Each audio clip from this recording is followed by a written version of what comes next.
entonces a empezar con nuestro estudio de Juan capítulo 7 y capítulo 8.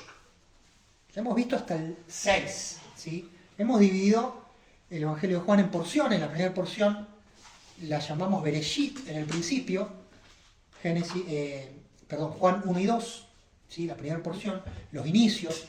Bereshit en el principio fue el inicio de ¿qué? El inicio de el discurso de Juan acerca del Verbo que se encarnó, después el inicio de Juan el Bautista, después el inicio del ministerio de Yeshua y después el inicio del discipulado, los primeros discípulos. Entonces, estas palabras que tomamos para las porciones también nos van iluminando. La segunda porción es la porción Nicodemo, que empieza el capítulo 3, capítulo 4. Nicodemo, el que va de noche a ver a Yeshua. Nicodemo es un personaje que solo aparece en Juan, ¿sí? Y hemos visto que es uno de los enigmas de Juan, ¿sí? Me gusta Juan porque es un libro de enigmas. A los que les gustan los enigmas deberían estudiar Juan, porque Juan es un libro de enigmas, ¿sí? Porque hay cosas que solo pasan en Juan. Dice por qué pasan solo en Juan y los otros evangelios, por ejemplo, no los redactan, ¿sí? Entonces es un evangelio muy particular. Algunos ponen de un lado a los tres sinópticos, Mateo, Marcos, Lucas, y del otro lado a Juan, como diciendo son dos cosas distintas. No es tan así. Hay evidencia de que Juan de alguna forma hace un contrapunto con Marcos. Marcos posiblemente fue el primer evangelio a ser escrito, ¿sí? Fue el puntapié inicial. Juan parece que de alguna forma dialoga con Marcos. ¿Cómo sabemos esto? Porque uno tiene que empezar a hacer comparación. Hay gente que se dedicó toda su vida a esto. ¿A qué? Tal relato está en Mateo. ¿Está en Marcos? Sí. ¿Está en Eten? Sí. ¿Está en Juan? No. Sí. Entonces, ¿qué cantidad de información se comparte en los evangelios? Entonces, toda una matriz de que hay relatos que están en todos los evangelios, los cuatro. Hay relatos que están solo en los sinópticos y en Juan no están. Hay relatos que están en Juan y no en ninguno de los sinópticos. Hay relatos que están en Juan y en Marcos. ¿Se dan cuenta? O hay relatos que Lucas parece que sigue a Juan. Entonces, esto es un rompecabezas espectacular para aquellos que les gusta ir armando piezas, entender la interdependencia de los evangelios, ¿sí? ¿Para qué les digo todo esto? Para que nos demos cuenta que no es tan sencillo, tan lineal. Bueno, los evangelios me cuentan la historia de Jesús, de Yeshua. Decimos Yeshua, el nombre hebreo de Jesús. No es tan así. Porque si empezamos a armar el rompecabezas, vemos que no encaja Mateo con Marcos, con Lucas, con Juan perfectamente. Sino que vemos que hay distintas miradas, distintos puntos de vista, ¿sí? Y se usa la palabra académicamente como periscopios. ¿Saben lo que es un periscopio? Sí, lo que saca el submarino ahí. Gracias. ¿Sí? El periscopio es como un tubo, ¿sí? Como si fuera una S que va subiendo. Entonces yo miro y con una serie de espejos y reflexiones de la imagen, yo puedo estar mirando en superficie con un ojo así y yo estoy adentro del submarino mirando. Ahora, fíjense, esa mirada, ese periscopio, es una mirada limitada, es como un ojo, como el cíclope que tiene un ojo solo, ¿sí? Entonces cada evangelio tiene como una mirada de ese tipo, donde ves algo y dejas de ver el resto. ¿Se dan cuenta? Cuando yo miro por un tubo, veo, sí, pero no veo 360. O sea, no veo hacia todos lados, estoy viendo en una dirección. Los evangelios, de alguna forma, tienen esta mirada de periscopio. Me está mostrando en una dirección, Mateo, porque hay un objetivo, porque hay una teología, porque hay un público. Marcos lo mismo, Lucas lo mismo, cada uno con su periscopio, y Juan con el suyo. ¿Se dan cuenta? Entonces, cuando yo quiero conocer a Yeshua, no es Yeshua de Mateo más, Yeshua de Marcos más, Yeshua de Lucas más, Yeshua de Juan. Que es lo que generalmente uno piensa, ¿no? Bueno, sumo todo, meto todo en una bolsa y eso es Yeshua. No es tan así, ¿sí? Tenemos que entender que son miradas que parten de Yeshua, pero que tienen una direccionalidad, tienen un filtro, tienen un porqué. Por ejemplo, dijimos, el Yeshua de Juan no expulsa demonios. El Yeshua de Juan no expulsa demonios. Entonces yo digo, entonces Yeshua no expulsa demonios. Voy a Marcos o voy a Mateo y veo que el Yeshua de Mateo o de Marcos sí expulsa demonios. Entonces sí, expulsa demonios. Entonces, ¿cuál es el verdadero Yeshua? El verdadero Yeshua está, por decirlo así, escondido detrás de estos cuatro evangelios. Entonces yo a partir del evangelio tengo que atravesar el evangelio para tocar a Yeshua, sí es lo que a mí me interesa. ¿Sí? Realmente no nos interesa llegar a la persona. Yo creo que hay un desinterés en decir, bueno, ¿cómo fue el verdadero Yeshua?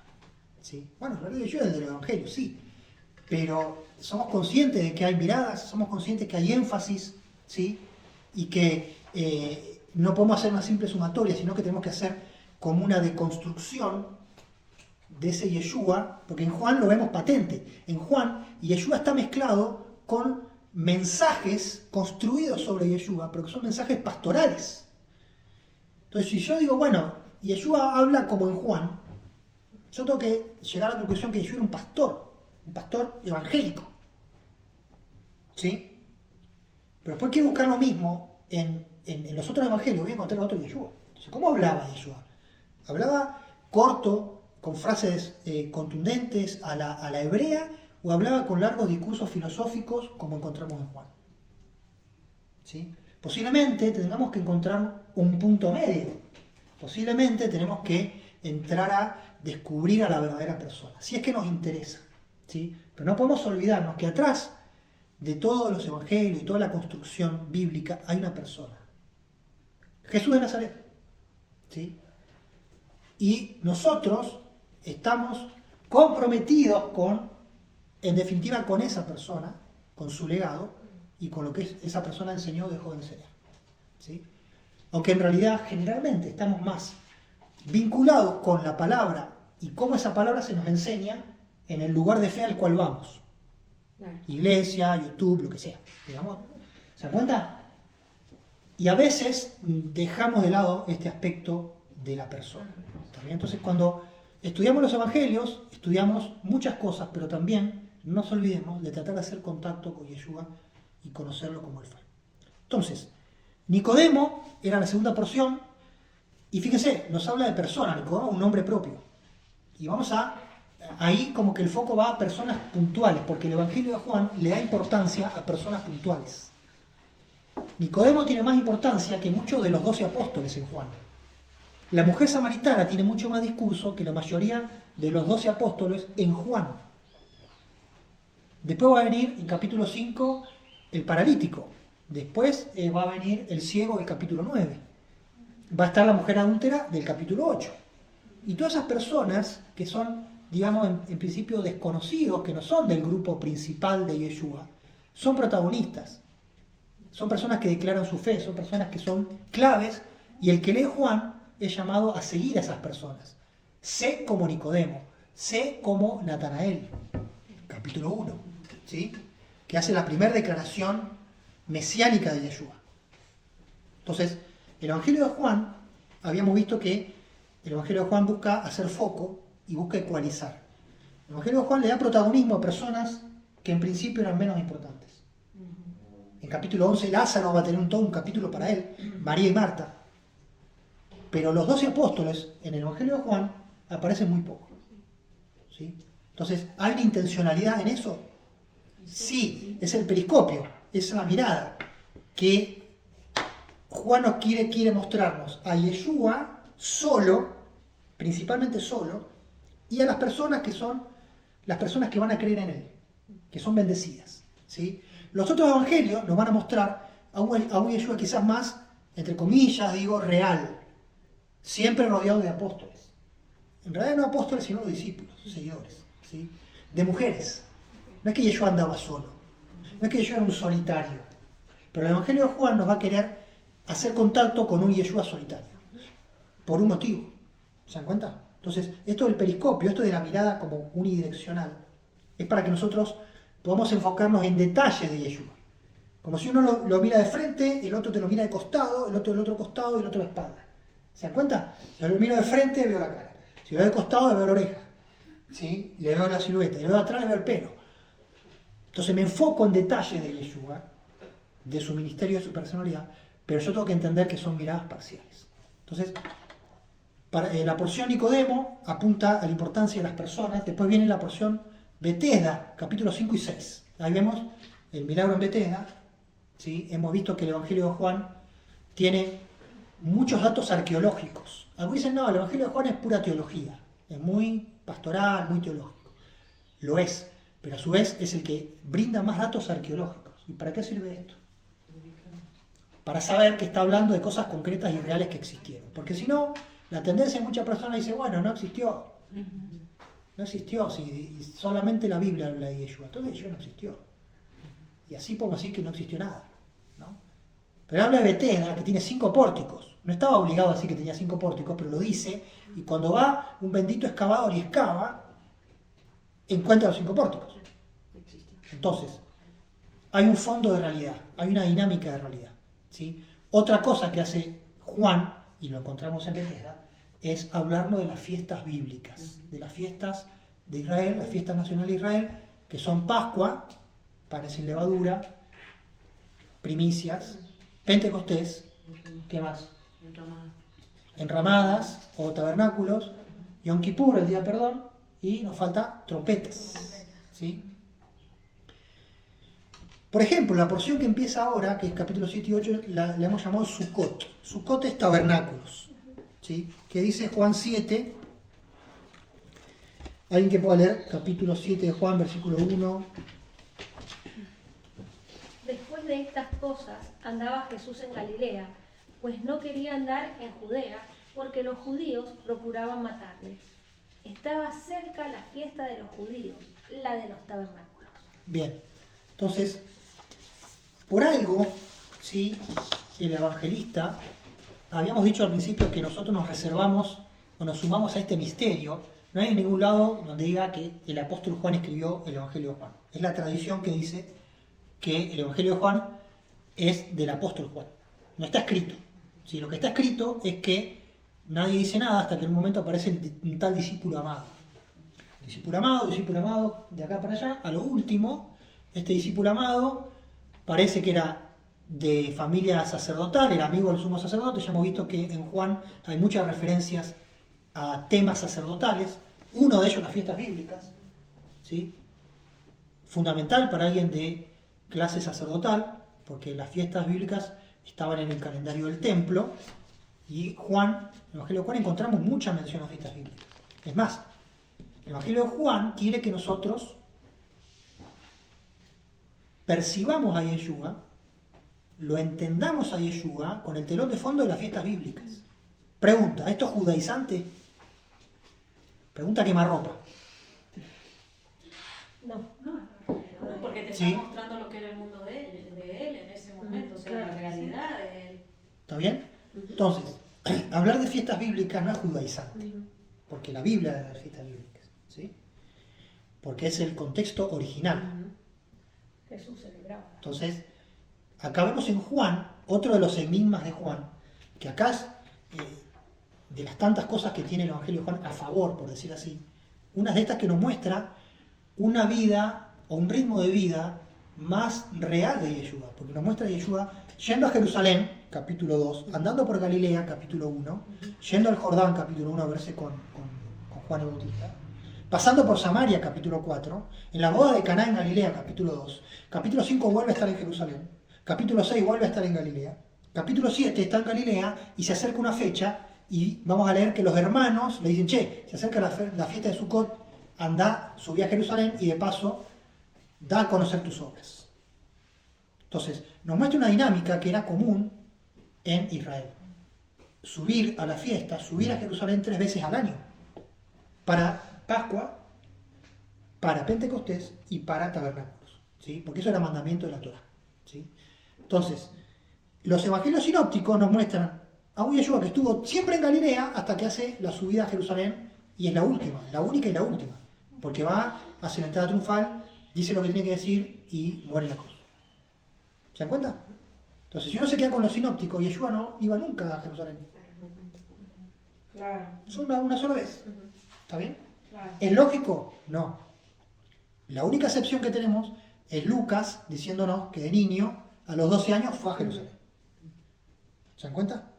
Pero después, durante el ministerio, es el Evangelio de Juan el que nos muestra el ritmo caminante, ¿sí? De Yeshua caminante, de Yeshua peregrino, de Yeshua movedizo, ¿sí? Y acá tenemos, entonces, que se acerca la fiesta En griego sería de armar tabernáculos, ¿sí? La de los tabernáculos, leyó Paula, la de armar, hacía como armar tabernáculos. Esta palabra solamente aparece acá en el Nuevo Testamento. ¿Sí? Conclusión, si Juan no hubiera escrito esto, uno podría decir, bueno, ¿ves? En el Nuevo Testamento ya no se habla más de tabernáculos. Lo único que interesa es la Pascua. Lo otro era de los judíos. Entonces no hay mención, y como no hay mención, no existe. Entonces tengamos cuidado, porque esto pasa mucho en la forma de pensar en el judaísmo y en el cristianismo. ¿Sí? Acá no hay excepción, porque es la tentación de decir, no lo veo, no existe. No lo ves, no quiere decir que no exista. ¿Sí? Acá Juan clava esta palabra, armar tiendas, en el Nuevo Testamento, si no, no estaría. ¿Sí? No en el sentido de esta fiesta, sí en el sentido alegórico, sí en el sentido metafórico. Aparece la cuestión de los tabernáculos. ¿Sí? Pero acá, hablando de una fiesta específica en Jerusalén, es el evangelista Juan, y le agradecemos, ¿por qué? Porque nos corre el eje y nos lleva a reconocer que Yeshua celebraba las fiestas. ¿Está bien? Y que este evangelio, que muchos dicen que es tardío, que es del año escrito allá por el año 80, 90, o sea, 60 años después de la cruz, ¿sí? 60 años después de la cruz, pasaron muchísimas cosas, ya no había ni templo. El escritor creyó relevante y consideró importante esto, ¿sí? Dar testimonio de las fiestas bíblicas, dar testimonio de las fiestas bíblicas, ¿sí? Entonces, acá o tenemos un judaizante, porque en el Nuevo Testamento se habla de los judaizantes, o se entiende que había judaizantes. Bueno, hablar de las fiestas bíblicas no es judaizante, o el apóstol Juan o el que escribió el Evangelio de Juan sería un judaizante. Porque 60 años después de Yeshua insiste con algo que ya no es para insistir, según la opinión de ciertas personas. ¿Se dan cuenta? Bueno, entonces, Pero sí, también tiene que ver con la identidad del Señor, ¿no? por supuesto que tiene que ver con la identidad, por supuesto que Juan quiere que nosotros entendamos mejor a Yeshua y por eso lo pone en relación con las fiestas, porque las fiestas tienen un lado mesiánico, ¿sí? Como lo vamos a ver hoy. Hoy vamos a ver que Yeshua sube o no sube a la fiesta, a ver lo que han leído. No, yo no lo No han leo. leído. Sube o no sube. Sube escondido. Sube Dice escondido. que no, sube después. A la mitad de la fiesta y termina Está de la- entusiasmado que te va grita 2 veces. ¿Sí? Creo que es Usa el turbo. de las pocas veces que pone el turbo y grita es en esta fiesta. Bueno, seguimos leyendo, versículo 3 al 9. Tus hermanas le dijeron, no te quedes aquí, vete a Judea para que los seguidores que tienes allá también vean lo que haces. Pues cuando uno quiere ser conocido, no hace las cosas en secreto, ya que hace cosas como estas, hazla delante de todo el mundo. Y es que ni siquiera sus hermanos creían en él. Jesús les dijo, todavía no ha llegado mi hora, pero para ustedes cualquier hora es buena. Los que son del mundo no pueden odiarlos a ustedes, pero a mí me odian, porque yo hago ver claramente que lo que hacen es malo. Vayan ustedes a la fiesta, yo no voy, porque todavía no se ha cumplido mi hora. Les dijo esto y se quedó en Galilea. Bien, entonces, ahí en la charla / discusión con sus hermanos. Mateo no dice quiénes eran los hermanos de Yeshua. Primero Jacob, Simón, Yosef, ¿sí? O Yosef, José, y Judá, Judas. Eso está en Mateo 13:55. ¿Sí? Entonces al menos tenía 4 hermanos. Los 4 hermanos, algunos que hacían pariente, primo, hermano de sangre. Bueno, no es un tema que ahora tengamos que tratar. ¿Sí? El evangelista dice que estaba con sus hermanos, ¿dónde? En Galilea, no sabemos si en Capernaum o en Nazaret, podría ser cualquiera de los dos, y tenían que subir a la fiesta, era mandamiento, no era, bueno, me voy de vacaciones porque es feriado, no era ni feriado, era tiempo de subir, peregrinar, y como hace Juan siempre, como hace el evangelista Juan siempre, Juan ¿qué nos da?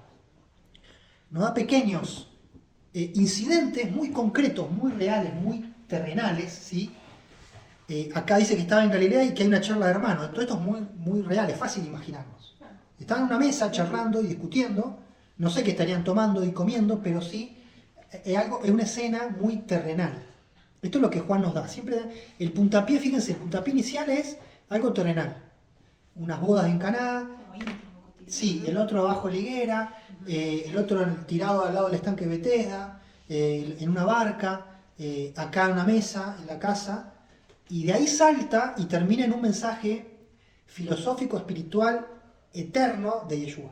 Es como, esos son los puntos de partida. Sale de algo muy, muy cotidiano y termina allá arriba. Entonces, Yeshua termina habla del mundo. Dice, o sea, los hermanos dicen, va o no va, andá. Y termina hablando de una cosa muy filosófica. ¿Sí? Dice, el mundo no los puede aborrecer.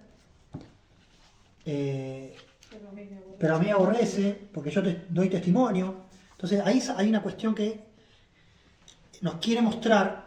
El evangelista nos está queriendo mostrar a un Yeshua que está en otra sintonía,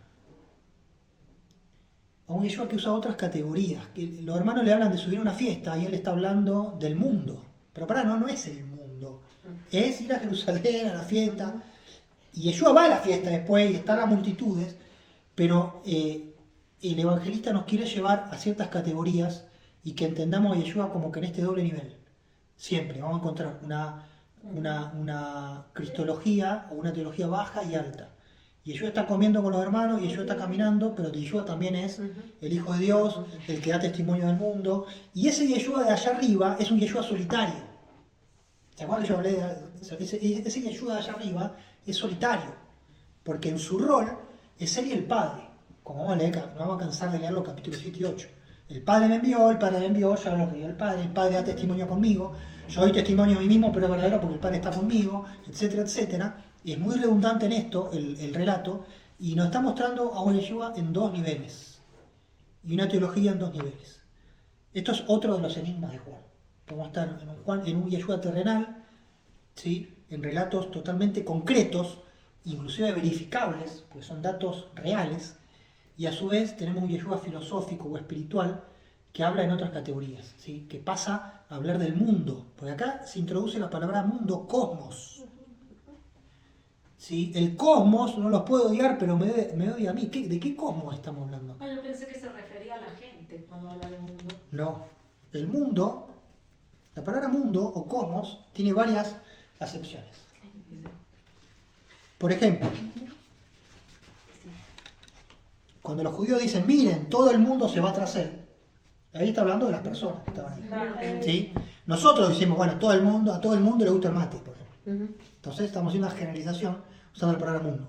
La palabra mundo o cosmos tiene, o a veces se usa la palabra tiempo o siglo, eón, son palabras que tienen un lado más simbólico y que me quiere estar hablando de sistema, ¿sí?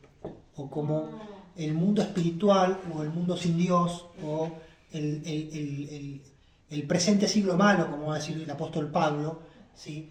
O que de tal manera amó Dios ¿a quién? Al mundo. ¿Está bien?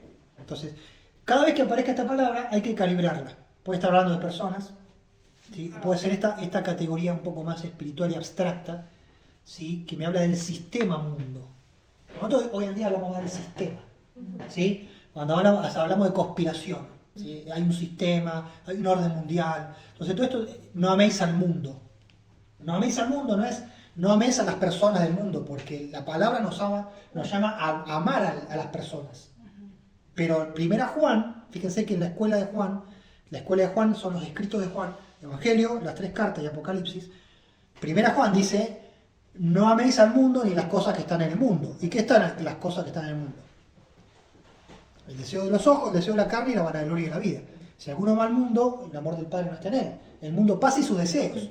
Entonces, acá Juan está introduciendo una categoría muy teológica en boca de Yeshua. ¿Sí? En boca de Yeshua. Tal vez Yeshua nunca habló con estas categorías. ¿Sí? Quizá esto es una interpretación o una extensión del pensamiento de Yeshua a categorías un poco más un poco más filosófica y un poco más de fuera de Israel. Porque es raro decir hablar de mundo dentro de tierra de Israel. Las categorías para hablar dentro de Israel era otra cosa. O sea, dentro de Israel era una nación que buscaba a Dios de distintas formas y había rivalidades internas. Pero no se puede hablar de mundo. Ahora, si yo estoy viviendo en la diáspora, ¿sí?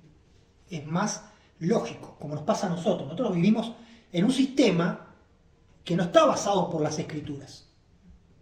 ¿Está bien? Entonces es más lógico hablar de un sistema mundo que es otro sistema, otros valores, otros feriados, otros principios, otras leyes, otras adoraciones. En cambio acá Yeshua está hablando de ir a subir a festejar a Sukkot. Entonces eso no es el mundo. Subir a Sukkot, a Jerusalén a festejar, puede ser otra cosa, pero no es el mundo. ¿Se dan cuenta? Entonces acá hay como una superposición de estos niveles, y esto de hablar del mundo corresponde a este nivel más filosófico, más universal, porque el evangelista le está hablando a personas, posiblemente en Éfeso hemos visto, no en Jerusalén, y posiblemente personas que tenían poco ya contacto con las fiestas y Sukkot, y el evangelista hace cuestión de nombrar Sukkot. ¿Se dan cuenta? Entonces el evangelista está reivindicando las fiestas bíblicas, porque le está hablando a gente que no está en Jerusalén, en una época posiblemente que ya no hay ni templo, ¿sí? Y le está hablando a un Yeshua que no conocieron. Esas personas posiblemente no conocieron ni a los apóstoles, en general. Entonces, en medio de ese contexto y en medio de esa cultura y esa religiosidad, acuérdense que en Asia Menor, en Éfeso, en esa zona, si ahí se escribió el Evangelio, estaban los gnósticos, estaba el tema del docetismo, esto de que Yeshua nunca había sido una persona de carne y hueso, etcétera, etcétera. Eso tiene que ver con el mundo. Ese es el mundo. Es el emperador y sus decretos, es la adoración al emperador, etcétera, etcétera. ¿Sí? Entonces, ahí tenemos a un Yeshua que se niega a subir a la fiesta porque su tiempo no ha llegado. Acá Juan aprovecha para meter la cuestión del tiempo, de que Yeshua tenía un tiempo, un kairos, ¿sí? Y ese tiempo era el tiempo de morir. Mi tiempo no ha llegado, el tiempo de morir. Lo va a decir varias veces. Si después ustedes leen detenidamente, dicen que lo querían apresar los alguaciles en el templo, en la fiesta de Sukkot, pero no lo prendieron, no lo mataron, no lo apedrearon, porque todavía no había llegado su hora. Entonces su kairos, su tiempo todavía no era. Entonces acá tenemos Yeshua, solitario, ni siquiera sus hermanos, después sube solo a la fiesta, no dice que subía en patota, digo en patota en el buen sentido, en grupo, ¿con quién? Mínimo con los 12, realmente iba con los 12, con sus hermanos, quizás con su madre, con sus vecinos, con la gente de Nazaret, de Capernaum, con las mujeres que le servían. Eso sería el escenario normal. Acá nos pinta algo diferente, ¿sí? Nos queda la incógnita. Quizás sí una fiesta y Yeshua fue solo. ¿Por qué no? ¿Por qué no? ¿Sí? Sería más lógico que se moviera en manada, pero eventualmente podemos darle acá a la derecha a Juan de que Yeshua prefirió en ese momento, porque acá ya Yeshua es pintado como el solitario, el incomprendido. Aquel que ya le han hecho una condena, una fatua, como hacen los árabes, los musulmanes, una condena de muerte. Porque no quería subir, andaba en Galilea, porque entendía que los judíos, o sea, algunos en Judea lo querían matar. Y esto va a estar diciéndolo a lo largo del capítulo 7 y 8, va a estar diciendo esto. ¿Sí? Entonces ya nos presenta a un Yeshua incomprendido a contramano del mundo. ¿Sí? Entonces ya nos quiere mostrar un escenario para conectar con el auditorio. El auditorio tiene que enfrentarse al mundo. Habíamos visto en la otra charla que había una cuestión de adoración al emperador. ¿Sí? Y que había una cuestión ahí de sí o no. Y algunos decían, bueno, no estamos llamados a sufrir, a padecer, a martirio. Entonces, bueno, le damos al César lo que es de César, le damos su adoración y también seguimos a Yeshua, no pasa nada. ¿Sí? Entonces, el evangelista es contrario a todo eso. El mensaje de la escuela juanina, de los evangelios de Juan, las cartas y el Apocalipsis, es totalmente contrario. Llama a una ruptura con el mundo. Porque evidentemente había una tensión, había una cosa de toma de decisiones. ¿Sí? Y en la cabeza del evangelista no había alternativa. Y esto es un tema muy actual. Con esto ya nos vamos al intervalo. Es un tema muy actual. ¿Qué hacemos con el mundo? Porque este es el mensaje de la palabra, y un mensaje que en el siglo XXI no podemos decir que es un mensaje desactualizado. Hoy podemos hablar del mundo, sí, podemos hablar del mundo. Del mundo como sistema, como valores, ¿sí? Como prédica, o sea, ¿qué te dice, abro comillas, del mundo? Que hoy pueden ser las redes, puede ser lo que uno se encuentra cuando uno va al trabajo, a la escuela, lo que anda por ahí, digamos, la forma de vida, lo que se predica en términos de sistema, el mundo, y nuestra relación, ¿sí? Nosotros tratamos en general de tener una solución de equilibrio, ¿sí? Y Juan 17 nos va a dar luz en eso. No te pido que los quites del mundo, sino que los libres del mal.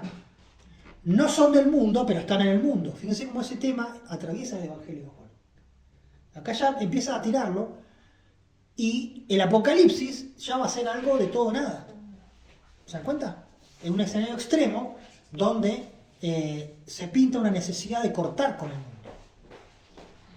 Entonces, esto es un tema que siempre está y es propio de vivir en diáspora, de vivir en un lugar donde la cultura, la religión, las cosas son de una forma diferente.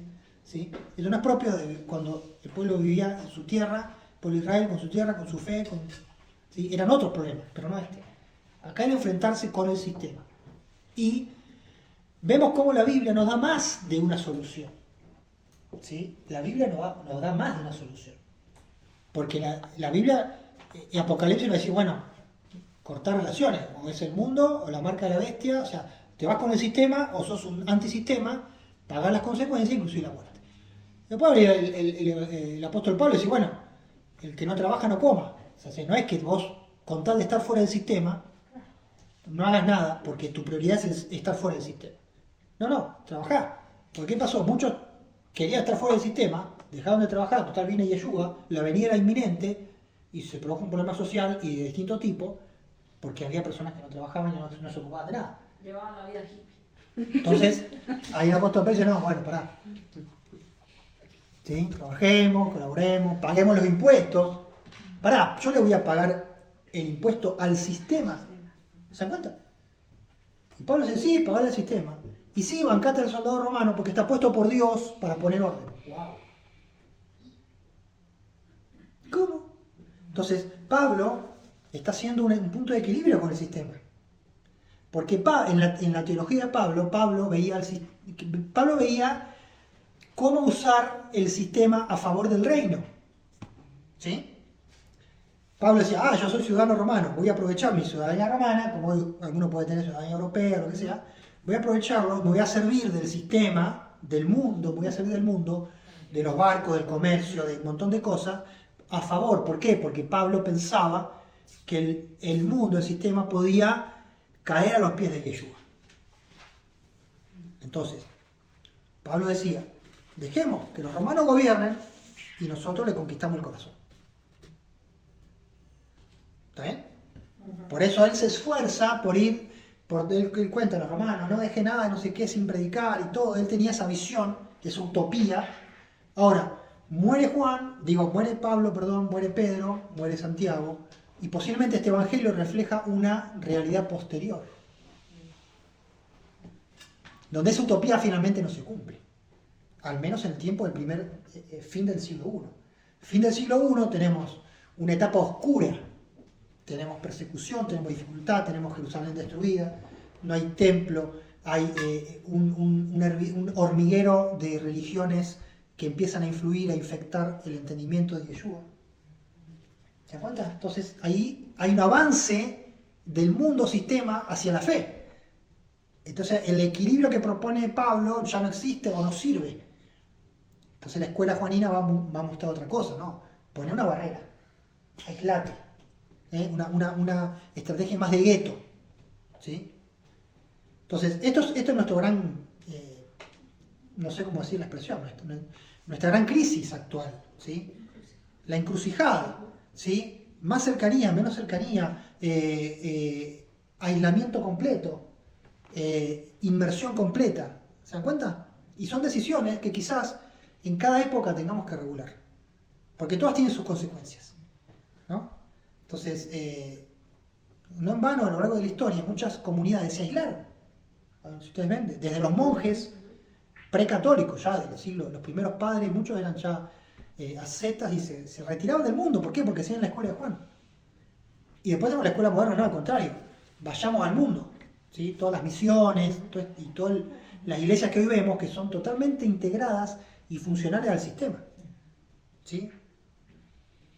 Entonces, esto para que veamos las tensiones y cómo cada texto de la palabra de Dios quizá nos va a dar un énfasis diferente. Y está en nosotros el discernimiento, es decir, cuál de todas estas opciones es lo que Dios está llamando para mi vida.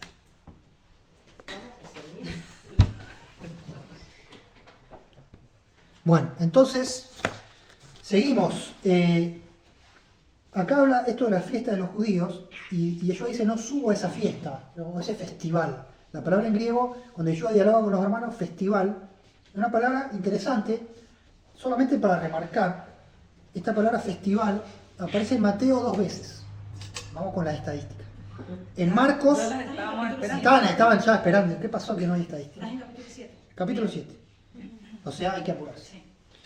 Mateo 2 veces, Marcos 2 veces, Lucas 4 veces y Juan 17 veces. Juan 17 veces. Más que todos los evangelios juntos. Resto del Nuevo Testamento, una vez. Entonces, en el Nuevo Testamento tenemos Juan 17 veces que menciona la palabra festival. Y en el resto del Nuevo Testamento 9 veces, sumando todo el Nuevo Testamento. O sea, Juan es el evangelio de los festivales. Vuelvo a repetir, ¿Juan es judaizante? No, Juan está mostrándonos a Yeshua en su contexto original. El contexto de las fiestas. Y menciona Sukkot, menciona Pascua, capítulo 5 posiblemente sea Pentecostés, aunque no lo dice, y menciona Hanukkah, la fiesta de la dedicación, capítulo 10. Pascua la menciona más de una vez, 3 a 4 veces. Entonces, el mensaje de Yeshua y la persona de Yeshua se entiende entendiendo el mensaje de las fiestas. Y esto lo vamos a ver porque Yeshua va a tomar para sí los conceptos de la fiesta de Sukkot, de la fiesta de tabernáculos para sí. ¿Se dan cuenta? ¿Cuáles son los elementos de la fiesta de Sukkot? Las carpas o las tiendas. Había que armar tiendas durante una semana y vivir ahí, está en Jerusalén. La ciudad se llenaba, millones de personas, ¿sí? Muy grande realmente. Hay testimonios en la literatura judía que la ciudad explotaba de gente. Viviendo en carpas, en tiendas hechas con ramas, en enramadas. ¿Para qué? Para emular la época del desierto, para emular una vida sencilla, y había un mensaje. Y después hay dos elementos más, el agua y la luz. El agua y la luz. O casualidad, Yeshua va a decir, el que va a gritar en medio de la fiesta, el que cree en mí, como dice la Escritura, de su interior correrán ríos de agua viva. Y en Juan 8 va a decir, yo soy la luz del mundo. ¿Sí? Entonces, se dice que había unos grandes candelabros, unas menorá en el patio del templo, ¿sí? Que era donde todo discurría, y Yeshua va a estar enseñando, a mitad de la semana sube y empieza a enseñar ahí en el patio del templo, unos grandes candelabros con luz, ¿sí? Y un ritual cotidiano de tomar agua del estanque de Siloé, que estaba como 1 kilómetro abajo de la ciudad. Jerusalén está como una montaña, hacia un sector, el sector sur, tenemos el estanque de Siloé, que toma agua de vertiente, agua que pasa por debajo de las rocas de Jerusalén y va a desembocar por medio de un túnel que hizo Ezequías, y antes había otro túnel cananeo, desemboca en Siloé. De lo que es la ciudad vieja de David, abajo. De ahí, los romanos habían hecho una escalera que está hasta el día de hoy. Están ahí los escalones de piedra. De ahí subían con cántaros los sacerdotes, con la trompeta, con toda la historia, en procesión, todos los días con cántaros, a derramar el agua en el altar. ¿Sí? Entonces, la imagen era el agua y la luz. ¿De dónde sale todo esto? ¿Sí? Dijimos que Juan nos hace conectar a Yeshua con la fiesta. ¿Y la fiesta nos conecta con qué? La fiesta nos conecta con ciertos pasajes bíblicos, por ejemplo, y uno en especial, que es el pasaje escatológico, Zacarías capítulo 14.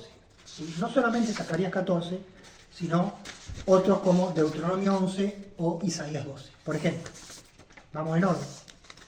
¿Qué tiene que ver la cuestión del agua? El agua tiene que ver con la lluvia. La fiesta de Sukkot es el final de la cosecha. ¿Sí? ¿Se acuerdan que era allá por septiembre? En el hemisferio norte sería como marzo acá. Sería como una fiesta de la vendimia, ¿sí? Y agreguémosle fiesta del aceite o de las aceitunas, algo así.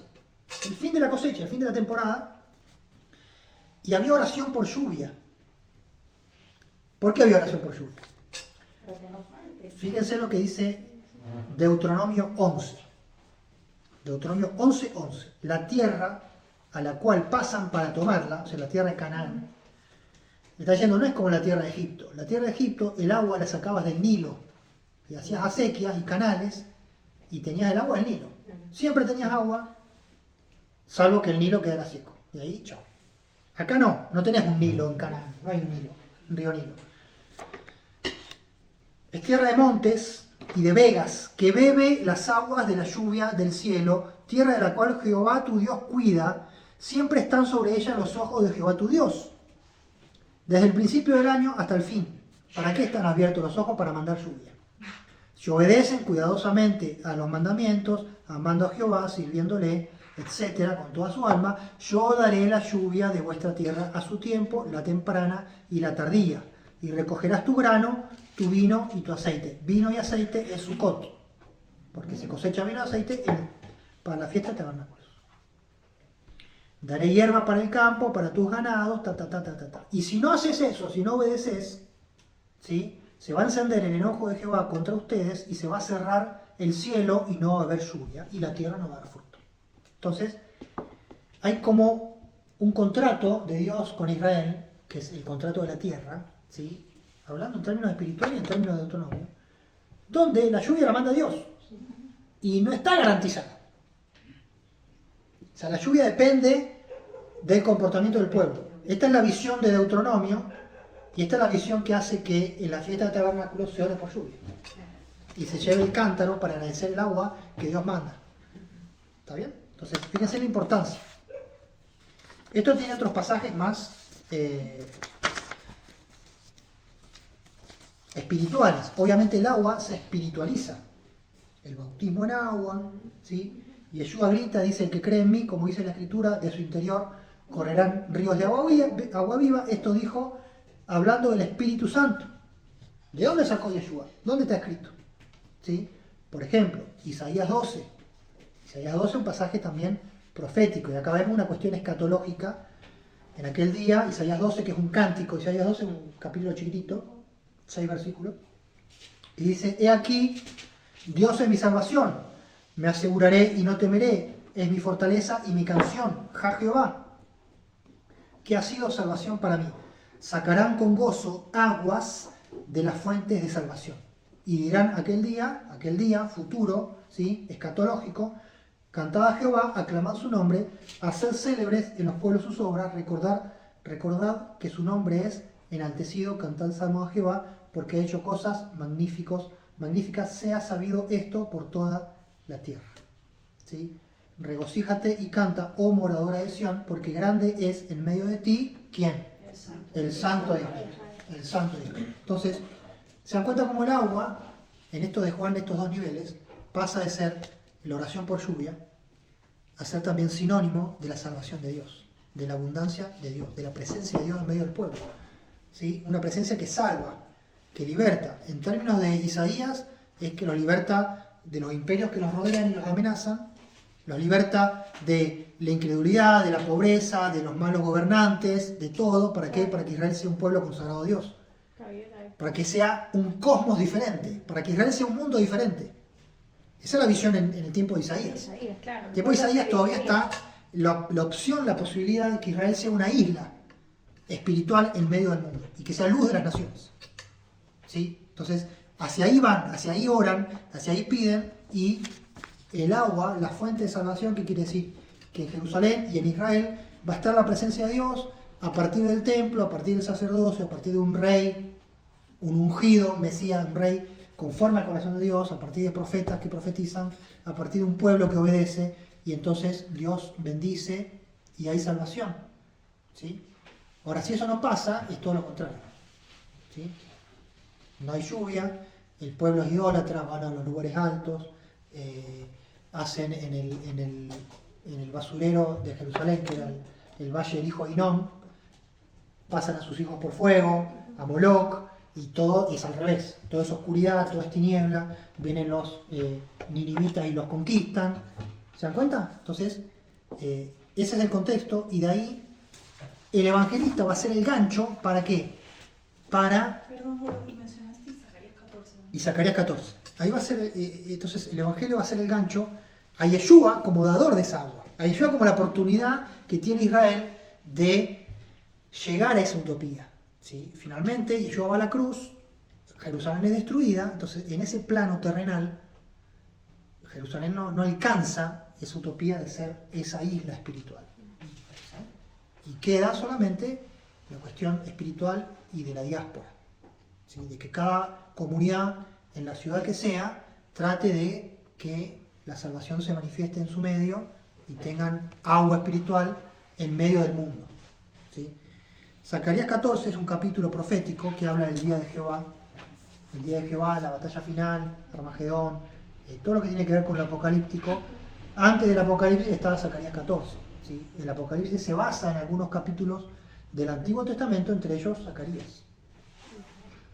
He aquí el día de Jehová viene, ¿sí? Y en medio de ti serán repartidos tus despojos. Está haciendo un día de juicio para Jerusalén. Yo reuniré a todas las naciones para combatir contra Jerusalén. Después saldrá Jehová y peleará con esas naciones. Se afirmará sus pies en aquel día en el monte de los olivos. Y vendrá Jehová mi Dios y con él todos sus santos, lo que uno llama en el Nuevo Testamento la segunda venida. Y acontecerá que ese día no habrá luz clara ni oscura. Será un día el cual es conocido de Jehová, tal vez un eclipse, que no será ni día ni noche, pero sucederá que al caer la tarde habrá luz. Acontecerá también en aquel día que saldrán de Jerusalén aguas vivas, la mitad hacia el mar oriental y la otra mitad hacia el mar occidental, en verano y en invierno, y Jehová será rey sobre toda la tierra. Y ahí viene la historia de Sucot. Todos los que sobrevivieren de las naciones vendrán a Jerusalén año tras año, a Jehová de los ejércitos, para celebrar la fiesta de los tabernáculos. Y si no vinieren, no vendrá sobre ellos lluvia. ¿Se dan cuenta? Entonces acá hay un pasaje que conecta Sucot, la lluvia, la luz, con el día del Señor y el reino de Jehová. ¿Sí? En esta visión escatológica de que Jerusalén gobierna a las naciones, es luz de las naciones. Dios da libertad, Dios da victoria en la batalla, y a partir de ahí hay luz y agua. El día de Jehová es un día que no hay ni luz ni sombra, es un día raro, ¿sí? Pero que a la noche hay luz. Entonces, Sucot es donde la luz de Dios y el agua de Dios se manifiesta. Una luz especial, una luz espiritual, un agua especial, un agua espiritual.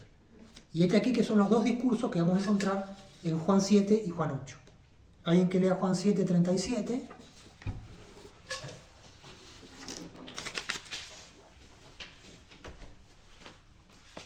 Ríos de agua viva. El último día de la fiesta de la enramada era el más importante. Ese día Jesús se puso en pie y dijo con voz fuerte: el que tenga sed, venga a mí. Ríos de agua viva brotarán del corazón de los que creen en mí, así lo dice la Biblia. Al decir esto, Jesús estaba hablando del Espíritu de Dios que recibirían los que creyeran en él, porque mientras Jesús no muriera y resucitara, el Espíritu no se haría presente. Bien, entonces acá el evangelista conecta este mensaje de la fiesta de Sucot con Yeshua. ¿Sí? En Sucot está el concepto de la luz de Dios y del agua de Dios. Bueno, el evangelista nos pone a Yeshua, ¿sí?, como la fuente de ese agua espiritual. ¿Está bien? Simbolizada en el agua y cuyo contenido es el Espíritu de Dios. Entonces, el mensaje mesiánico se entiende a partir de las fiestas. ¿Sí? Y el otro mensaje, que es el de la luz, lo tenemos en Juan 8:12. ¿Alguien que lea Juan 8:12? Otra vez Jesús les habló diciendo: yo soy la luz del mundo, el que me sigue no andará en tinieblas, sino que tendrá la luz de la vida. Amén. Entonces ahí la luz, dijimos, es el día de Jehová que trae una luz especial. Esa luz es una luz identificada con la salvación del pueblo. ¿Esto no está más cerca de la fiesta de Hanukkah? Que es la única mención que se hace en la Biblia. Y Hanukkah está en el capítulo 10. ¿Sí? Ahora vamos a ver algo muy interesante que tiene que ver con esto de las ubicaciones. Ahora, en tabernáculos hay luz porque hay candelabros. ¿Sí? En Hanukkah también va a haber luz. Ahora, este discurso de alguna forma apunta, ¿sí?, al simbolismo de las fiestas. ¿Sí? ¿Cuál es el simbolismo? El agua de salvación y la luz de Dios presente. La luz espiritual, una luz divina, ¿sí?, una luz que no es terrenal. Porque el día de Jehová va a tener una luz especial. ¿Se dan cuenta? Entonces, acá tenemos estos dos niveles que decíamos de Yeshua, el Yeshua terrenal y el Yeshua agente divino de Dios, ¿sí? Que uno de los mensajes recurrentes de Juan va a ser: Yeshua el solitario es enviado por Dios. Nadie lo entiende, lo quiere matar, él habla en otro nivel, ¿sí? Porque él es el enviado, él es el profeta que dijo a Moisés que iba a venir, en Deuteronomio 18, ¿sí? Y gran parte del discurso del Evangelio de Juan tiene que ver con esta tónica: mostrarnos a Yeshua como el profeta enviado por Dios, el agente que tiene total respaldo del Padre, ¿sí? Esto, ¿qué pasa? Acá está el modelo de agencia, que se llama, el modelo de agencia bíblico. El modelo de agencia es que el embajador, Yeshua es un embajador, como Moisés fue un embajador, y el embajador representa a aquel que lo envía, por ejemplo, el embajador del rey o del presidente tal. Entonces, Yeshua es el embajador del Padre. Entonces, tiene las credenciales. El embajador puede hablar en nombre del Padre, ¿sí? El nombre del rey, el nombre de quien le da la autoridad, es una autoridad delegada, pero la autoridad está ahí. Por eso Yeshua dice: el que me ha visto a mí ha visto al Padre. Y todo esto va a ser siempre el mensaje de Juan, ¿sí? Yo estoy acá como embajador de los cielos, con lo cual mi autoridad es una autoridad celestial, porque a mí me enviaron, no hablo por mí mismo.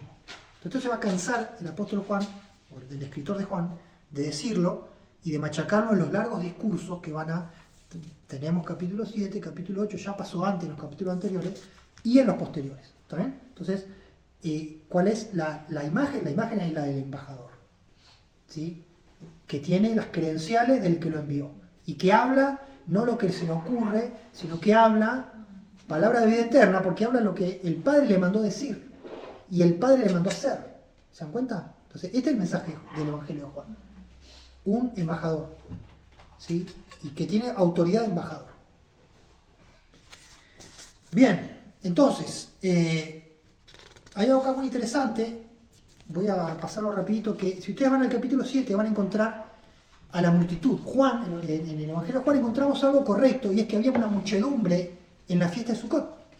El Evangelio lo dice: había una muchedumbre. Estaban los judíos, estaba el pueblo, estaban los alguaciles, que era la policía del templo, estaban los sacerdotes, estaba todo el mundo, los fariseos, ¿sí? Entonces nos muestra un escenario de multitud, a un Yeshua solitario que va escondido. Y esto es como un contraste, hay dos mundos: el mundo de la algarabía, de la fiesta, del ritual del agua, del ritual de la luz, del patio del templo lleno, de las enramadas, de toda esta cuestión bien folclórica, y un Yeshua solitario, porque es un Yeshua que está en otro nivel. ¿Se dan cuenta? Y de repente hay un contacto, y cuando hay un chisporroteo, como si fuera un cortocircuito, que son los gritos de Yeshua, ¿sí? El primer grito lo leímos, ¿sí? Que es este de que el que cree en mí, ¿sí? Si alguno tiene sed, venga a mí y beba. Y antes va a haber otro grito donde él dice que, bueno, que él lo envió el Padre, etcétera, etcétera, que es el discurso del capítulo 7. Ahora, si ustedes van y hacen el ejercicio, que yo ya hice y se los voy a dar en el PDF, así que ya lo van a tener, el Evangelio registra frases que dicen de Yeshua, ¿sí? Nos quiere mostrar el otro lado, cómo las personas pensaban de Yeshua. Entonces en el capítulo 7 hay opiniones buenas o neutras y opiniones negativas. Por ejemplo, él es bueno, dicen de Yeshua. Pero hay otra opinión mala. No, él engaña al pueblo. Entonces, el evangelista nos quiere mostrar esta tensión y que uno decida de qué lado está. Preguntan a la muchedumbre: ¿cómo sabe este letra sin haber estudiado? Estaba Yeshua enseñando y dice: pará, este no hizo acá el seminario rabínico. ¿No es este a quien buscaban para matarle? Miren, habla públicamente y no le dicen nada. ¿Sí? La multitud que expresa, ¿sí? Esto es como un escenario, y Juan va poniendo a los autores de reparto y le hace hablar: bueno, vos decís tal cosa, vos decís tal otra. Son actores que empiezan a decir frases para que el evangelista nos quiere generar un ambiente, ¿sí? De cómo Yeshua impactaba en las personas. ¿Se dan cuenta? Del otro lado, cómo las personas procesaban a Yeshua. Él es bueno, él engaña. ¿Cuáles eran los conflictos que tenía la persona? Y este sabe mucho pero no estudió. ¿Qué pasó? ¿Sí? Mirá, dicen que lo querían matar y ahora está libre. ¿Habrán reconocido los gobernantes que este es el Cristo? Pero ahí se pregunta la muchedumbre: este sabemos de dónde es. Cuando venga el Cristo, nadie sabrá de dónde es. ¿Qué nos quiere decir? El evangelista está poniéndonos argumentos y problemas que tenían las personas a la hora de enfocar a Yeshua.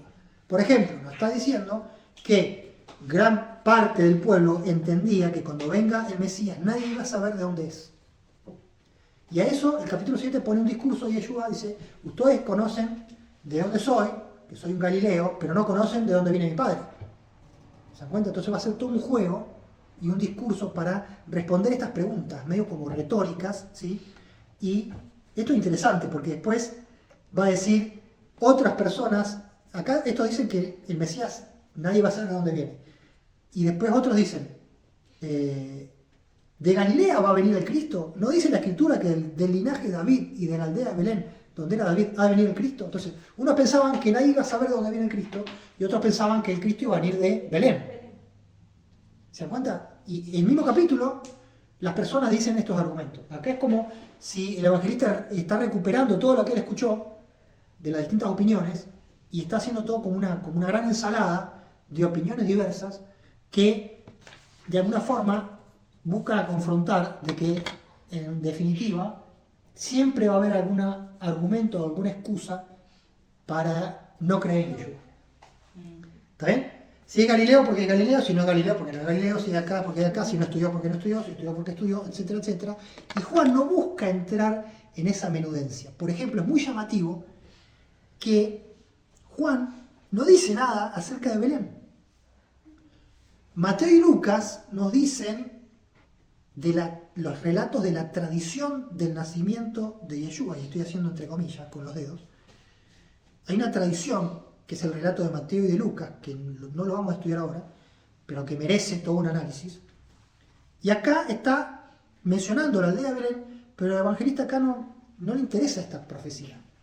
Y no le interesa decir, no, pero fíjense que Yeshua en realidad era de Belén. No, porque para Juan, lo importante es que Yeshua vino de arriba, no vino ni de Belén, ni de Galilea, ni de acá, ni de allá. Para él no tiene peso. ¿Por qué? Porque él dice, si vamos a buscar a un Yeshua que cumpla profecías puntuales, no es el camino. Y por eso él cita, algunos piensan que que el Mesías, cuando viniera, nadie iba a saber de dónde viene. Eso está en contradicción con la profecía que dice que Yeshua va a venir de Belén. Si viene de Belén, no viene de un lugar desconocido. Y si viene de un lugar desconocido, no puede venir de Belén. Entonces, Juan está queriendo salir de esa cuestión que sí va a comprar Mateo, por ejemplo. Mateo sí se va a enganchar en tratar de justificar y decir, Yeshua cumplió esta profecía, esta otra y esta otra. Que es algo que en general se hace, ¿sí? En el medio cristiano se busca machacar. Acá Juan, y acá es interesante, se lo dejo como asterisco para que ustedes vean, que Juan no va por ese camino. ¿Sí? Juan le parece que ese camino no lleva a buen destino. Él simplemente trata de mostrarnos a un Yeshua desde otra óptica. A un Yeshua que viene de arriba, a un Yeshua que se justifica a partir de sus obras, a un Yeshua que lo tenemos que aceptar por lo que él es, por su impronta, y no por si él cumplió un designio de profecía. Y esto quizás tenga que ver con cómo leemos las Escrituras. Para nosotros es muy común, esto de ir por profecía tras profecía, es decir, todo tiene que cumplirse. ¿Sí? Nadie piensa diferente, pienso al menos en esta mesa, en general, porque es lo que se ha enseñado. ¿Sí? Acá vemos que hay un ángulo un poco diferente. ¿Sí? Al menos yo veo acá que el interés de Juan no está tanto en un cumplimiento de cosas quizás concretas, sino una cosa un poco más espiritual. Y Yeshua está cumpliendo las fiestas, pero a nadie le interesa, están todos viendo a ver si nació en Belén o no, y ver el empadronamiento y no sé cuánto.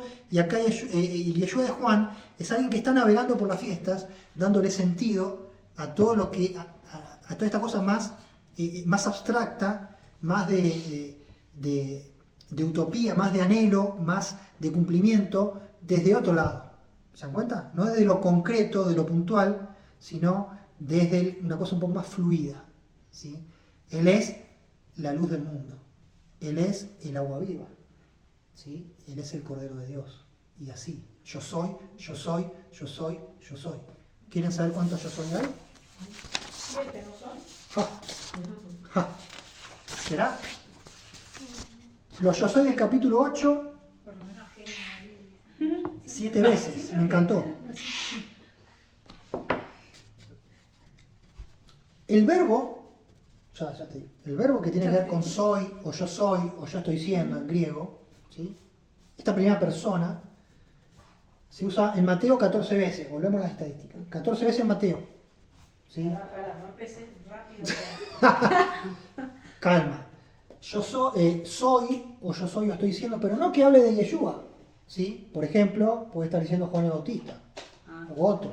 ¿Sí? El uso de la palabra, pero es interesante porque es el uso de la primera persona, porque el Evangelio es un relato. Entonces, el Evangelio habla de lo que los otros dicen, pero cuando yo pongo en modo diálogo, ahí sí entra la primera persona. ¿Se dan cuenta? Si no, dice fulanito dijo, el otro respondió y el otro dijo, pero cuando aparece yo soy o yo estoy, ¿sí? Ahí es como una personificación. Ahí el relator nos está queriendo que nosotros lo veamos a esa persona sin filtros, en lo que él dijo. ¿Sí? Yo soy, yo estoy. Primera persona. Mateo 14 veces. Sea que habla de Yeshua o de otra persona. Marcos 5 veces. Lucas 16 veces. Juan 54 veces. Más que los 3 juntos. Lucas, ¿cuánto? 16 veces. En el Antiguo Testamento está cuando quiere Moisés que le pregunta quién es y él dijo yo soy, el Hijo de Dios. Bueno, ahí ya vamos a llegar ahí. Ahí está el punto. Ahí está el punto. Bien, buena midrash. Buena midrash. No te lo reveló Carmen y Sandra. Apocalipsis 9 veces. ¿Sí? Yo soy el primero y el último, ¿no? Bueno. Entonces, Juan 54 veces y en los escritos de Juan, incluyendo Apocalipsis, 9 veces más. Entonces, 63 veces. 63 veces juntando Juan y Apocalipsis. ¿Por qué usa tanto Juan este yo soy? Está conectando, como decía María, con el concepto del famoso yo soy, que en realidad en Éxodo 3.14 es seré el que seré. Ayer, eyé, ayer. Eyé, ayer, eyé. Seré el que seré. Se le aparece Dios a Moisés y dice, bueno, ¿qué le digo a los hijos de Israel? ¿Quién me mandó? ¿Sí? Y dice, yo soy te mando. Éxodo 3.14. En hebreo es ye, ayer es ye. Seré el que seré. ¿Sí? Y después dice, es ye, seré, me envió a ustedes. Que está traducido al español yo soy. ¿Sí? Después de ahí, el texto explica el origen del nombre de Jehová. Trascartón. Eso tiene que ver con Éxodo. Cuando estudiemos Éxodo vamos a ver bien los detalles. Pero ahí hay como una aclaración en el libro de Éxodo donde se conecta esto, yo soy el que soy, que después no es que se anda usando por todo el Antiguo Testamento, yo soy el que soy, sino que se usa Jehová. Entonces, Jehová, si uno va a las letras de Jehová, están las letras del verbo ser en presente, en pasado y en futuro. Entonces, la palabra Jehová podría estar, y muchos piensan que es así, relacionada con esto de yo soy. Y si le agregamos a eso que en hebreo el verbo ser en presente, o sea, soy, no se usa, en el idioma hebreo no se usa, porque se reserva para Dios. Dios es el único que es eterno, en el sentido eterno, ¿no? Entonces, cobra importancia el uso de el yo soy, o el verbo que está en griego, que se traduce como yo soy, ¿sí? O estoy siendo, digamos. No soy experto en griego, pero tiene que ver con el presente y la primera persona, un presente continuo. Entonces, ahí hay una conexión, ¿sí? Donde volvemos a lo mismo. Son formas que el evangelista tiene de reforzar el carácter de Yeshua como embajador. ¿Sí? Él es porque él representa al Padre. Entonces, él es lo que es el Padre. Yo y el Padre uno somos. Aunque después Yeshua va a decir, el Padre mayor es que yo. Y el Padre me envió. O sea, obviamente, si el Padre te envió, vos sos un enviado. Por eso te dicen Mesías. Y si sos un enviado, no podés ser igual al que te envió. Porque si no, no te hubiera enviado. Entonces, la autoridad es del que envía. El presidente que envía al embajador. Ahora, el embajador que está en un país X es uno con el presidente. ¿Por qué habla lo que dice el presidente? Si el presidente dice, che, cerrar el contrato, va el embajador y dice, sí, cerramos el contrato. No es que el embajador puede decir, no, mira, yo opino, el presidente dijo algo, pero yo en realidad me parece que no, hagamos otra cosa. No, no puede, no es una atribución, si no, no es embajador. El embajador es la boca del presidente. es la boca del rey. Yeshua es la boca del Padre. ¿Sí? Yeshua es la boca del Padre, como se nos pinta en el Evangelio de Juan. Entonces es lo mismo, el que ha visto a mí ha visto al Padre. ¿Por qué me dice, muéstranos al Padre, nos basta? Si yo soy el embajador, todo lo que Dios quiere mostrar, te lo está mostrando por mí. Todo lo que Dios te quiere decir, te lo está diciendo por mí. ¿Sí? Esta es una semejante atribución. Esto es una cosa muy pesada, muy grande, y el evangelista se juega por este camino. ¿Sí? Nos quiere mostrar un Yeshua embajador del Padre.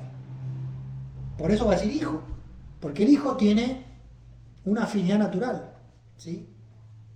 Entonces, fíjense todos los yo soy de Juan, capítulo 4, versículo 26. Yo soy, le dice a la samaritana, el que habla contigo. Dice la samaritana, yo sé que el Mesías va a venir. Bueno, yo soy el que habla contigo. ¿Sí? Después, cuando están en la barca, capítulo 6, versículo 20, yo soy, no teman. Iba caminando y ellos al mar, le dice a los discípulos. En el capítulo 6, 4 veces dice, yo soy el pan de vida. Capítulo 8, 12, yo soy la luz del mundo. ¿Sí? 8:24 va a decir, ustedes no creen que yo soy.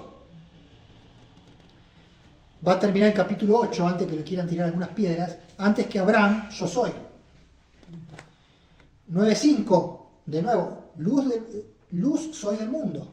¿Sí? Si uno cambia las palabras de orden, diría, yo soy la luz del mundo.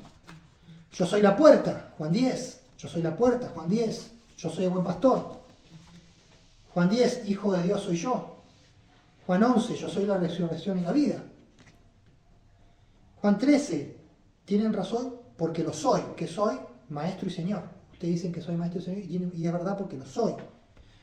Yo soy el maestro, para que ustedes crean que yo soy el camino, la verdad y la vida, yo soy la vida verdadera, ¿sí? Etcétera, etcétera.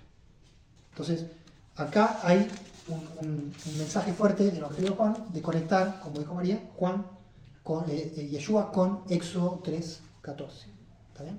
Y esto del embajador. Bueno, estamos hablando de los dichos de la gente.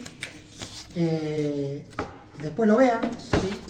Y en el medio del capítulo 7 y el capítulo 8 tenemos un discurso que es el discurso de la mujer adúltera, o el relato de la mujer adúltera.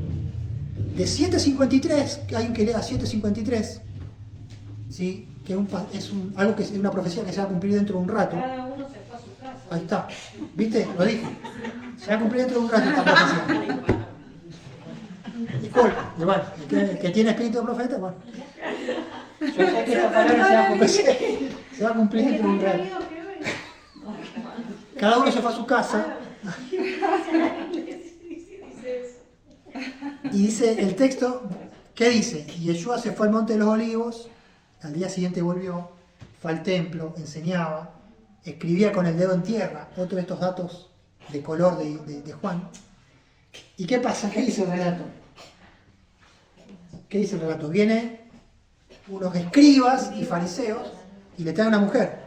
Dice, esta mujer ha sido sorprendida de adulterio, Moisés nos dijo que tenemos que apedrear, ¿vos qué decís? Y yo escribía en tierra, le insistían, se endereza, y Yeshua, fíjense cómo estos datos, ya estaba hincado en tierra escribiendo con el dedo, ¿sí? O sea, Yeshua sabía escribir, fíjense estos datos terrenales que Juan nos da, y no analfabeto, y dice, bueno, la frase célebre, ¿sí? Que hoy el mundo, al menos el mundo occidental, lo usa, no hace falta ser creyente de personas que no saben que está en la Biblia, ¿sí? Que el tirar la primera piedra, el que esté sin pecado, ustedes tiren la primera piedra. ¿Sí? Ahí las personas se van y ellos le preguntan dónde están los que te condenaban, no hay ninguno, yo tampoco te condeno, vete y no peques más. ¿Sí? ¿Qué les parece? Opinión del relato. Detallista, ¿qué más? ¿Importante? Sí. Sí, porque está declarando la autoridad que tiene para terminar. de la ley ahí. Había una regla de la Torá. ¿Qué escribía en tierra? ¿Ah? ¿Qué escribía en tierra? Escribía en tierra porque no tenía el cuaderno Gloria.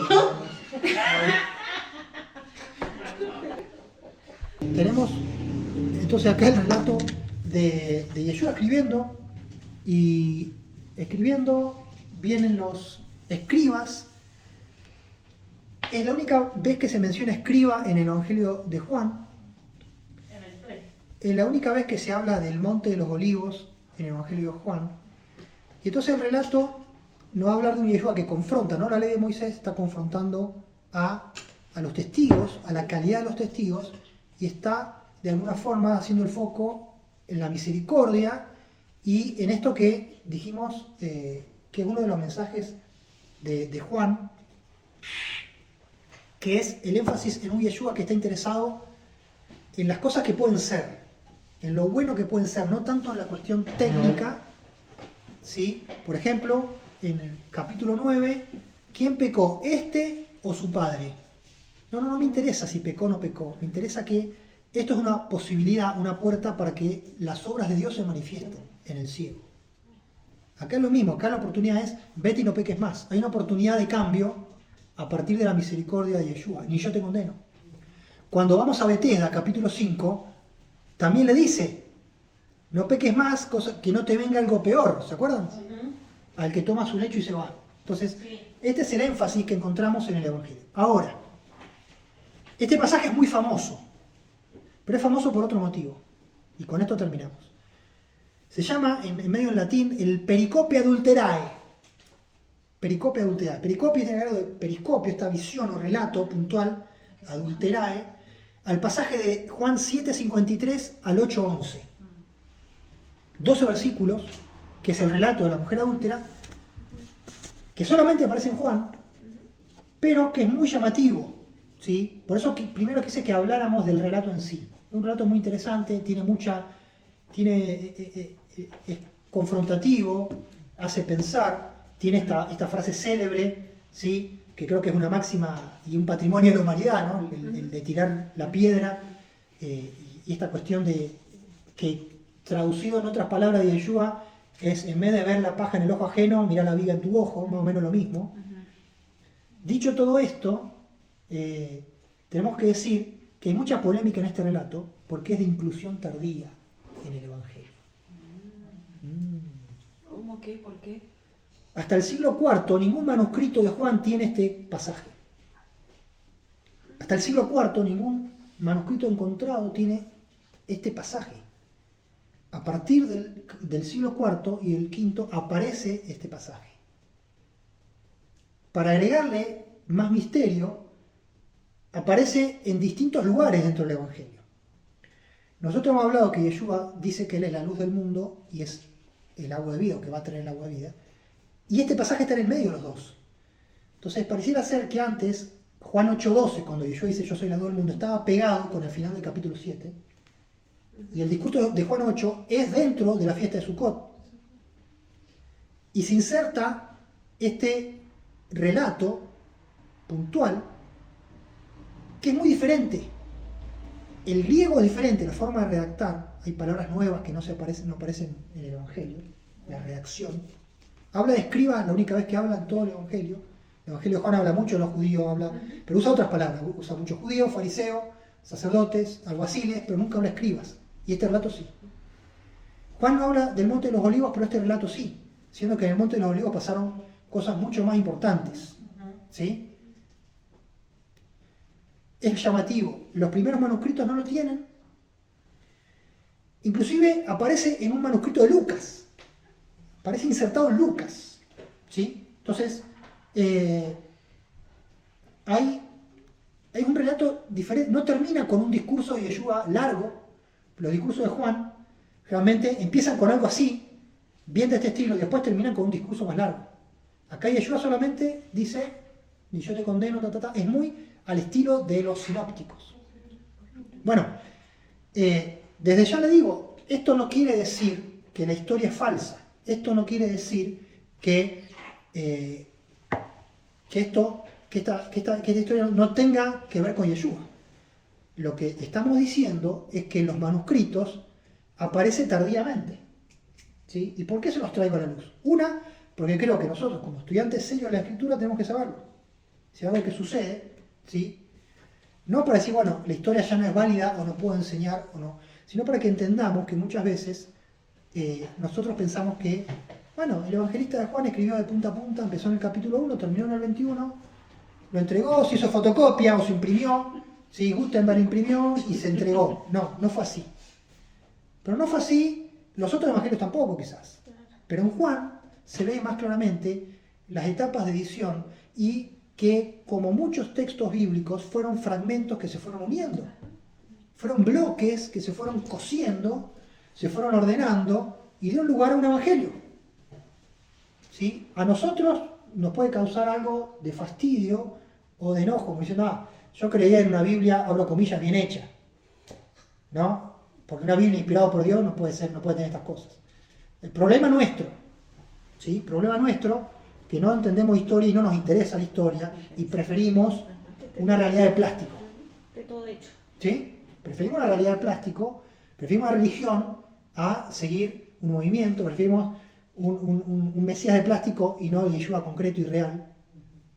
Y acá lo que estamos haciendo es eso, justamente, volver al Yeshua real, volver a tomar contacto, a entender el contexto original.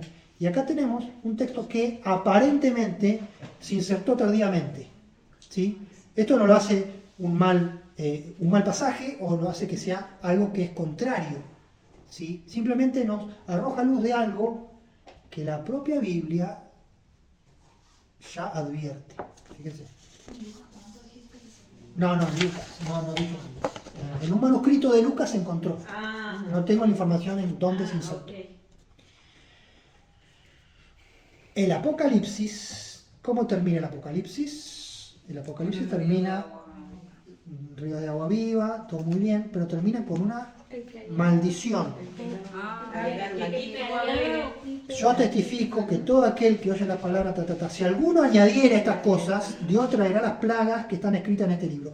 Y si alguno quitare las palabras del libro, de esta profecía, Dios quitará su parte del libro de la vida, de la santa ciudad y de las cosas que están escritas en este libro. Esto es como un conjuro que había en algunos libros, que hay un conjuro, ¿sí? Se estoy diciendo verdad, un conjuro es una ración de maldición a aquel que se atreva a adulterar el texto. Conclusión. En esa época, algunos tocaban los textos. Un tal Orígenes de Alejandría, padre de la iglesia, Orígenes de Alejandría, un gran personaje, padre de la iglesia, después leerlo, nació en el año 184, después de Yeshua, y murió en el 253, comenta preocupado. Actualmente, como es evidente, existe una gran diversidad entre los varios manuscritos, ya sea por negligencia de ciertos copistas, que no hacen bien su trabajo, o por la perversa audacia mostrada por algunos en corregir el texto. Esto es lógico, porque no es de todos la fe, y no podemos atribuir a todos los líderes eclesiásticos, a todos los líderes de comunidad de fe, buenas intenciones o buenas prácticas al patrón que tendríamos nosotros hoy. ¿Se dan cuenta? Entonces, sí había algunas personas que por algún propósito quitaban o agregaban. Quizás este fue el caso. Yo no veo mala intencionalidad a priori en la inclusión de este relato. ¿Se dan cuenta? El relato se incluyó tardíamente. Si eso es verdad, no hay aparentemente una animosidad, sino simplemente quizás una tradición del relato y alguien que dijo, este relato creemos, entendemos, viene de la época de Yeshua, se transmitió oralmente, algo que pareciera que no, la tradición oral es para los judíos que hacen esas cosas, que creen en la oralidad. Nosotros no, nosotros solamente la palabra escrita. Nosotros somos pulcros, nada de tradición oral, nada de Talmud, nosotros solamente la palabra inspirada por Dios, palabra por palabra. Bueno, si el Evangelio fue inspirado palabra por palabra, este relato parece que se inspiró en otro lado y después se insertó en el Evangelio. ¿Se dan cuenta? Como pasó en Habacuc, la versión de Salmo, que dijo que se incorporó después. Bien, ¿sí? ¿Se dan cuenta? Entonces, tengamos cuidado con lo que creemos y más con lo que enseñamos. Yo puedo creer cualquier cosa, pero tengo que tener cuidado si yo enseño. Que Dios, que sí, que la Biblia tiene, no sé, 20 autores, ¿sí? Moisés escribió 5, el otro sí, y yo decidí, porque yo veo acá, Juan escribió atrás 5, tal. ¿Está bien? Yo armo mi esquema, creo lo que quiero creer e ignoro lo que pasa. ¿Sí? Yo puedo hacerlo. ¿Sí? Ahora yo me pregunto, ¿será que eso está bien? ¿Será que tenemos que conformarnos con esa forma de abordar las escrituras? Porque yo acá veo que hay un proceso. Y yo veo una tradición oral. Y quizás la historia sí fue verdadera, y quizás sí Yeshua escribió en la tierra, y todo lo que está escrito pasó, simplemente que fue guardado en otra tradición, en otro fragmento, y alguien en algún momento dijo, pará, esto es valioso. O había una necesidad en la época, o había una cuestión, y por momento, o por un tiempo, no se insertó porque no convenía, etcétera, pero sea como sea, hay varias formas de explicar esto, o de hacer una teoría, de intentar entender qué pasó. ¿Se dan cuenta? De todos modos no se contradice, digamos, porque hay otros relatos ahí en el mismo evangelio que le dijo, vete Y no peques más. Entonces, no hay contradicción, por eso digo, no hay animosidad, no tiene que decir, bueno, entonces este evangelio no es inspirado porque este relato no está. Lo que tenemos que revisar nosotros es entender cómo obra la canonicidad, cómo obra la inspiración de los textos. ¿Está bien? Porque en definitiva, en una generación se entendió, en una generación hubo alguien que tenía dos manuscritos, uno sin este texto y otro con este texto. Y esa generación decidió mantener el texto, el pericope adulterae, dentro de la Biblia. ¿Sí? Y se tomó en un momento muy posterior, porque entendieron que la historia estaba relacionada con Yeshua, que podía ser verdadera y que no había inconveniente para mantenerla. Pero fue una decisión de una generación de copistas, de gente. En sí, el relato es polémico, si nos ponemos en el contexto histórico, porque le da un lugar a la mujer, le da un lugar... Es reivindicatorio, si se quiere, de una cuestión de género o desigualdad. Entonces, es un texto vanguardista, quizás para el siglo I, y tiene varios condimentos. Quizás en su época quedó fuera por eso, tal vez. O porque algunos dicen, bueno, esto es una incitación a que no consideremos más la ley de Moisés, etcétera, etcétera. No sabemos, ¿sí? No sabemos. Lo que sí sabemos es que la inspiración y la canonicidad del Nuevo Testamento fue un proceso. Y termino porque yo hice un zoom en este Orígenes de Alejandría, y este aquí que Orígenes de Alejandría tiene que ver mucho con nuestra fe, aunque no lo sepamos.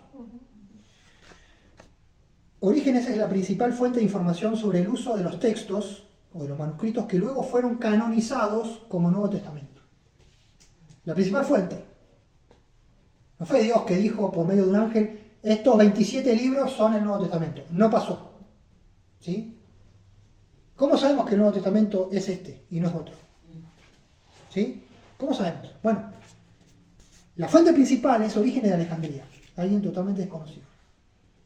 Se creó una carta o una lista en el siglo IV que declara los escritos cristianos aceptados. Probablemente esa lista se basó en listas de Eusebio, la historia de la iglesia que escribió Eusebio, y Eusebio a su vez se basó en información de Orígenes de Alejandría. Orígenes, por ejemplo, aceptó la autenticidad de la epístola o de la carta de 1 Juan, ¿sí? Orígenes allá en el siglo II, siglo III. 1 Pedro, Judas, la epístola de Santiago, como auténticas. También se refirió a 2ª, 3 Juan y 2 Pedro, pero señaló que sospechaba que eran falsificaciones.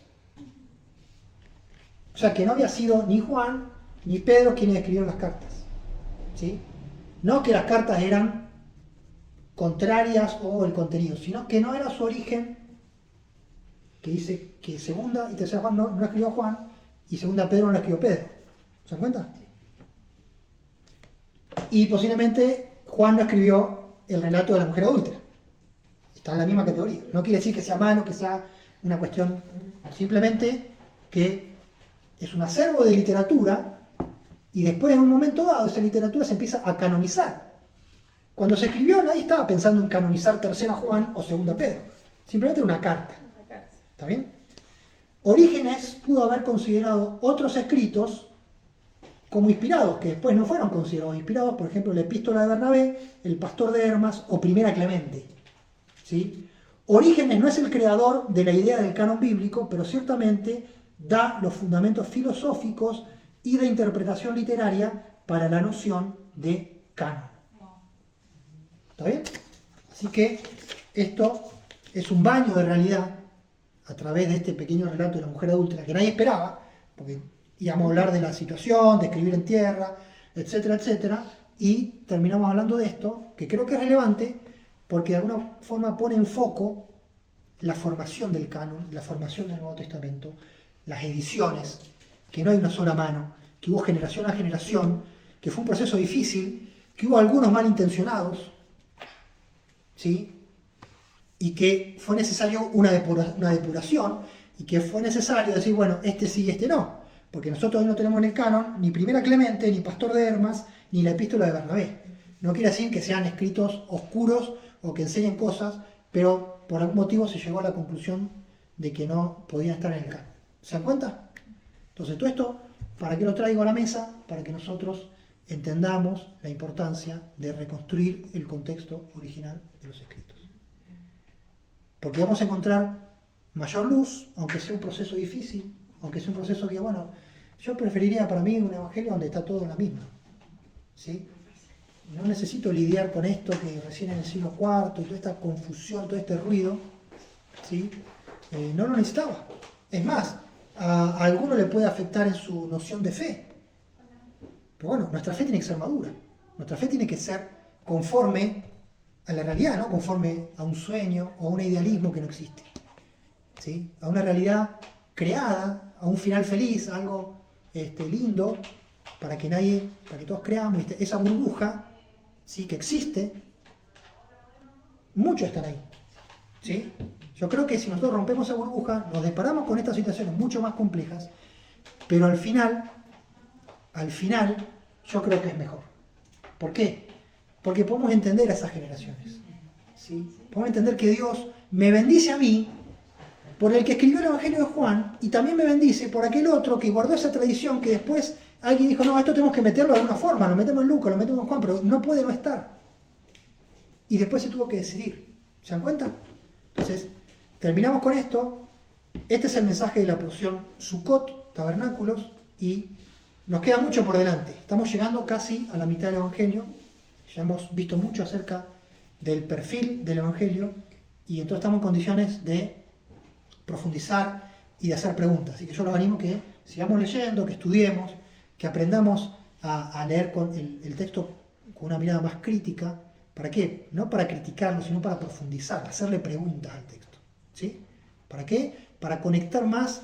Lo que estamos haciendo acá es tratar de conectar con el autor de este Evangelio, con el mensaje profundo, con el mensaje que está por detrás de las palabras, ¿sí? Por los énfasis. ¿Sí? Hoy hemos hablado del tema del mundo, de cosmos. ¿Sí? Es uno de los temas importantes. El autor quiso que pensemos en este concepto y que tomemos nuestra decisión con respecto al mundo, al cosmos. ¿Se dan cuenta? Por eso lo va a reiterar acá y allá y en sus cartas y en el Apocalipsis. Y así tantas cosas. ¿Sí? Nos mostró un Yeshua solitario, un Yeshua que por momentos no es entendido porque está en otro nivel. Y esto también nos habla de nuestra limitación a veces de entender a Dios, entender los movimientos de Dios, entender la profundidad de Yeshua, etcétera, etcétera. ¿Sí? Y otra vez más hemos visto la importancia de las fiestas bíblicas y cómo entendemos mejor al Mesías si lo ponemos adentro de las fiestas bíblicas